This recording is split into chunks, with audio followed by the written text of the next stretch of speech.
Hello दोस्तों, welcome to the channel science Pathshala. तो साथियों, इससे पहले जैसा कि हम बायोलॉजी स्टार्ट कर चुके हैं, तो उस बायोलॉजी में हमने जैव प्रक्रम या लाइफ प्रोसेस के बारे में पढ़ा था और 4 बेसिक लाइफ प्रोसेस के बारे में पढ़ा था और पहले हम पढ़ चुके हैं पोषण के बारे में। तो आज हम डिस्कस करेंगे श्वसन या रेस्पिरेशन के बारे में। Today's topic is respiration. So friends, जैसा कि हम जानते हैं, हम आमतौर पर कहते हैं सांस लेना कि हवा को अंदर बाहर करना श्वसन होता है, और इस कॉन्सेप्ट से हम बहुत कंफ्यूज रहते हैं। तो दोस्तों, ये कोई ऐसा कॉन्सेप्ट नहीं है। सांस लेना एक अलग प्रक्रिया है, that is known as breathing. उसके बारे में हम आगे बात करेंगे। और श्वसन एक अलग प्रक्रिया है। तो जैसा कि हम बात करते हैं, पोषण, श्वसन, परिवहन और उत्सर्जन 4 जैव प्रक्रम हैं। तो ये 4 आपस में एक दूसरे से रिलेटेड होते हैं, एक दूसरे से जुड़े हुए होते हैं। तो जब हम पोषण में खाद्य पदार्थों को तोड़ते हैं, खाद्य पदार्थों से ऊर्जा प्राप्त करते हैं, तो कैसे वो ऊर्जा प्राप्त की जाती है उसके बारे में हम पढ़ते हैं श्वसन में। तो सिंपली अगर हम बात करते हैं कि कोई भी खाद्य पदार्थ हम लें, वो खाद्य पदार्थ, खाद्य सामग्री हमारी कोशिका में जाती है, टूट के विखंडित होकर कोशिका में जाती है, और कोशिका में विखंडित होने के बाद वहां से जो ऊर्जा प्रोड्यूस होती है, कोशिका के द्वारा जो ऊर्जा का प्रोडक्शन होता है, ऊर्जा का निर्माण होता है, वह कोशिकीय श्वसन कहलाता है। तो सिंपल टर्म्स में सेल्यूलर रेस्पिरेशन का मतलब ये होता है कि हम कैसे किसी खाद्य पदार्थ से, कैसे किसी फूड प्रोडक्ट से एनर्जी को प्रोड्यूस करते हैं। तो वह आता है हमारे श्वसन या रेस्पिरेशन में, कोशिकीय श्वसन या रेस्पिरेशन में। अब कोशिकीय श्वसन या रेस्पिरेशन को हम 2 ब्रॉड स्केल में बांट सकते हैं, वायवीय श्वसन, अवायवीय श्वसन। एरियल रेस्पिरेशन जो कि ऑक्सीजन की प्रेजेंस में होता है, और अवायवीय श्वसन जो कि ऑक्सीजन की प्रेजेंस में नहीं होता है। अब इसके अलग अलग डिफरेंस देखेंगे। अगर ऑक्सीजन प्रेजेंट होती है, इसको हम ब्रॉड स्केल में देखते हैं, अगर ऑक्सीजन की प्रेजेंस में कोई भी टाइप का रेस्पिरेशन होता है, मींस प्रोडक्शन ऑफ एनर्जी होती है, उसे कहते हैं वायवीय श्वसन, ऑक्सीजन की प्रेजेंस में। अवायवीय श्वसन में ऑक्सीजन की अब्सेंट होती है, ऑक्सीजन प्रेजेंट नहीं होती है।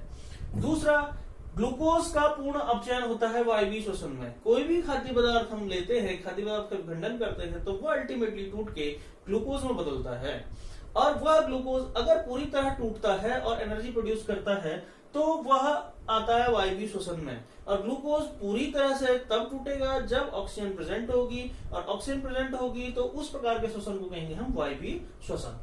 ग्लूकोज का अपूर्ण अपचयन होता है, पूर्ण अपचयन नहीं होता है, ग्लूकोज पूरी तरह से नहीं टूटता है, तो कम एनर्जी प्रोड्यूस होती है, उस प्रकार के श्वसन को कहेंगे हम वायवीय श्वसन। क्योंकि ग्लूकोज का पूर्ण अपचयन होता है, और ये एक पर्टिकुलर कोशिका, क्योंकि यह कोशिकीय श्वसन है, और कोशिकीय श्वसन कोशिका के एक पर्टिकुलर भाग में होता है, एक पर्टिकुलर कोशिकांग में होता है, सेल्युलर ऑर्गेनल्स में होता है, और उस सेल्युलर ऑर्गेनल्स को बोलते हैं माइटोकॉन्ड्रिया। माइटोकॉन्ड्रिया को कहा जाता है कोशिका का बिजली घर, कोशिका का विद्युत घर कहा जाता है। क्यों? क्योंकि माइटोकॉन्ड्रिया कोशिका के अंदर ऊर्जा का उत्पादन करता है। जिस प्रकार पावर हाउस कहा जाता है माइटोकॉन्ड्रिया को, mitochondria is a power house of the cell, that means mitochondria can produce energy inside the cell. Energy कैसे प्रोड्यूस करेगा? वो ग्लूकोज को तोड़ के उसको एटीपी में परिवर्तित करता है, और एटीपी हमारे शरीर में ऊर्जा के सिक्के कहलाते हैं, जो कि हमारे शरीर की ऊर्जा की मात्रा को नियंत्रित करते हैं। और अवायवीय श्वसन की बात करेंगे, वो साइटोप्लाज्म में या कोशिका द्रव्य में होता है। कोशिका द्रव्य में जिस प्रकार का विघटन होगा, वह विघटन कहलाएगा अवायवीय श्वसन। जब माइटोकॉन्ड्रिया के अंदर वायवीय श्वसन होता है, तो वह बहुत अत्यधिक ऊर्जा उत्पन्न करता है, जिसका मतलब होता है वह 36 एटीपी का प्रोडक्शन करता है। एडिनोसिन ट्राइफॉस्फेट 36 ऊर्जा के सिक्कों का प्रोडक्शन करता है एक ग्लूकोज के टूटने पर, और अवायवीय श्वसन में वही 2 एटीपी का प्रोडक्शन करता है एक ग्लूकोज के टूटने पर। तो ये एक साधारण सा कंपैरिजन है, वायवीय श्वसन, ऑक्सी श्वसन और अनाक्सी श्वसन, वायवीय श्वसन या अवायवीय श्वसन की प्रेजेंस में हम बात करते हैं। ऑक्सीजन की प्रेजेंस और एब्सेंस से हम इसको डिवाइड करते हैं। अगर ऑक्सीजन प्रेजेंट होगी किसी भी टाइप के रेस्पिरेशन में, अगर रेस्पिरेशन ऑक्सीजन की प्रेजेंस में रेस्पिरेशन होता है, या प्रोडक्शन ऑफ एनर्जी होती है, या ऊर्जा का निर्माण होता है, ऑक्सीजन की उपस्थिति में यदि ऊर्जा का निर्माण होता है, तो उस प्रकार के श्वसन को वायवीय श्वसन कहते हैं। यदि ऑक्सीजन की अनुपस्थिति में ऊर्जा का निर्माण होता है, तो उस प्रकार के श्वसन को अवायवीय श्वसन कहा जाता है। वायवीय श्वसन में ग्लूकोज पूरी तरह टूटता है, और एक पर्टिकुलर सेलुलर ऑर्गेनेल्स में काम करता है, टूटता है, जिसे कहते हैं माइटोकॉन्ड्रिया। अब जब कोई भी चीज पूरी तरह से टूटेगी, पूरी तरह से विखंडित होगी, तो बहुत सारी ऊर्जा प्रोड्यूस करेगी। वही केस यहाँ पर वायवीय श्वसन में होता है। और अवायवीय श्वसन में ऑक्सीजन की एब्सेंस में ग्लूकोज पूरी तरह नहीं टूट पाता, तो पूरी तरह न टूट पाने के कारण बहुत कम ऊर्जा का प्रोडक्शन करता है, जिसका हम देखते हैं 2 ATP। अगर हम उदाहरण की बात करें तो वायवीय श्वसन, मनुष्यों में वायवीय श्वसन पाया जाता है, मनुष्यों में वायवीय श्वसन पाया जाता है, ह्यूमंस में वायवीय श्वसन पाया जाता है। और यीस्ट जो है, यीस्ट में अवायवीय श्वसन पाया जाता है। तो ये एक जनरल कंपैरिजन है कि क्या डिफरेंस है वायवीय श्वसन और अवायवीय श्वसन में। ऑक्सीजन की प्रेजेंस में जो रेस्पिरेशन हो रहा है वो वायवीय श्वसन, ऑक्सीजन की एब्सेंस में जो रेस्पिरेशन हो रहा है वो अवायवीय श्वसन। अब इसको थोड़ा सा रिएक्शन के मोड में देखते हैं, थोड़ा अभिक्रिया के रूप में देखते हैं कि कैसे ग्लूकोज ऑक्सीजन की प्रेजेंस में टूट रहा है, कैसे ऑक्सीजन के प्रेजेंस में नहीं टूट रहा है। एक छोटा सा फ्लो चार्ट है, बहुत सिंपल सा डायग्राम है, जो बहुत आसानी होगी हमारे 10th के स्टूडेंट को समझने के लिए, क्योंकि हायर लेवल के लिए तो फिर बहुत सारी रिएक्शंस आ जाती हैं, लेकिन क्लास 10th में अगर हमने ये समझना है तो एक बहुत छोटा सा रिएक्शन है। उस रिएक्शन को हम देखते हैं।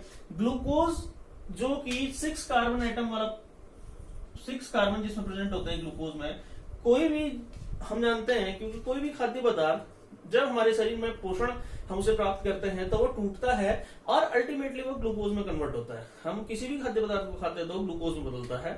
वह ग्लूकोज में 6 कार्बन होते हैं, तो वो 6 कार्बन आपस किसी भी कोशिका में टूटने के बाद पायरुवेट और ऊर्जा का वो करते हैं, तो एक ग्लूकोज से 2 पायरुवेट बनेंगे। जो पायरुवेट होता है 3 कार्बन वाला आइटम, जिसमें 3 कार्बन होते हैं। अब ये प्रक्रिया कॉमन है, ग्लूकोज से पायरुवेट बनने की प्रक्रिया कॉमन है, इसे कहते हैं ग्लाइकोलिसिस, इसे कहा जाता है ग्लाइकोलिसिस। आप हायर क्लास में जाएंगे तो ये चीज पढ़ी जाएगी। आगे मैं जो वीडियोस बनाऊंगा हायर क्लासेस के लिए, जूलॉजी के लिए, तो उस पर ये चीज बहुत अच्छे से समझा दी जाएगी कि ग्लूकोज से पायरुवेट और ऊर्जा का प्रोडक्शन एक कॉमन प्रोसेस है। वह वायवीय श्वसन में भी होती है और अवायवीय श्वसन में भी होती है। लेकिन अब डिफरेंस आता है वायवीय श्वसन और अवायवीय श्वसन में, अलग अलग डिफरेंस आता है ऑक्सीजन की प्रेजेंस में और ऑक्सीजन की एब्सेंस में। अगर ऑक्सीजन प्रेजेंट होती है तो क्या पायरुवेट किस में टूटता है, और ऑक्सीजन अगर एब्सेंट होती है तो पायरुवेट किस में टूटता है। अब हमें पता है कि वायवीय श्वसन मनुष्यों में होता है और हम ह्यूमंस क्या करते हैं, वेंटिलेट करते हैं, हम ब्रीदिंग करते हैं और ऑक्सीजन गैस को अंदर लेते हैं और गैस को बाहर छोड़ते हैं। तो वह क्या होता है कि हमारे शरीर के अंदर कोशिका में रक्त के द्वारा पूरे शरीर में कोशिका के अंदर ऑक्सीजन की मात्रा जाती है और ऑक्सीजन की उपस्थिति में कोशिका के अंदर उपस्थित ग्लूकोज टूटता है पायरुवेट में, और पायरुवेट फिर टूटता है कार्बन डाइऑक्साइड प्लस पानी और प्लस ऊर्जा में, जो कि कोशिका के अंदर एक पर्टिकुलर कोशिकांग होता है जिसे कहा जाता है माइटोकॉन्ड्रिया, जिसे power house of the cell भी कहा जाता है। ऑक्सीजन की प्रेजेंस में वायवीय श्वसन कैसे, ग्लूकोज से पायरुवेट कॉमन टूटा है, और पायरुवेट के बाद अगर ऑक्सीजन की प्रेजेंस है, जो कि हमारे शरीर में होती है प्रक्रिया, मानव शरीर में जो प्रक्रिया होती है उसमें ऑक्सीजन उपस्थित रहती है और उसमें वह पायरुवेट टूटता है कार्बन डाइऑक्साइड, पानी और ऊर्जा में। क्रेब्स साइकिल और भी अलग सी काफी कॉम्प्लिकेटेड रिएक्शंस हैं, जो कि आगे की हायर क्लासेस में आपको पढ़ने को मिलेंगी और भी आगे के वीडियोस में मैं बताऊंगा। नेक्स्ट, अगर हम देखते हैं कि वही पायरुवेट प्लस ऊर्जा अगर ऑक्सीजन अनुपस्थित है तो कैसे टूटता है, तो ऑक्सीजन की अनुपस्थिति में वह बदलता है ethanol plus carbon dioxide plus ऊर्जा, जिसे कहते हैं किण्वन या फर्मेंटेशन, जो होता है यीस्ट में। यीस्ट सेल ऐसी सेल होती है जो कि फर्मेंटेशन को बहुत अच्छे से करती है, और वहां होता क्या है कि यीस्ट सेल किसी भी चीज के, किसी भी खाद्य पदार्थ के ग्लूकोज को कन्वर्ट कर देती है इथेनॉल में।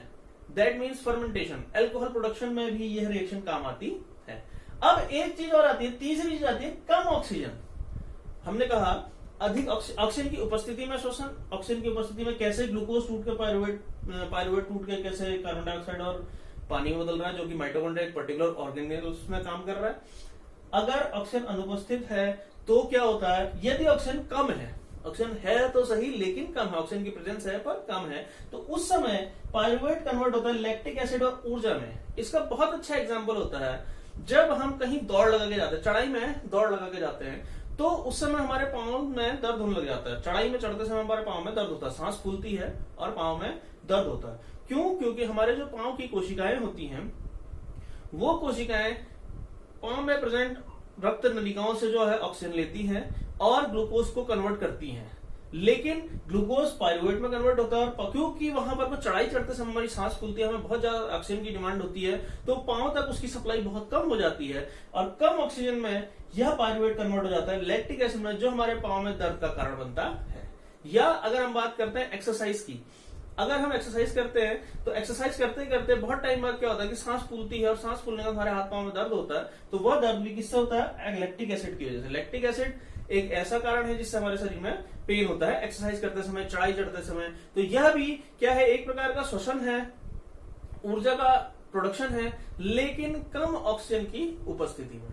तो दोस्तों आज हमने देखा श्वसन के बारे में कि श्वसन रेस्पिरेशन क्या है। रेस्पिरेशन बेसिकली सेल्यूलर मोड पे हम बात करते हैं, कोशिकीय मोड पे बात करते हैं। Production of energy in level of cellular mode is known as cellular respiration.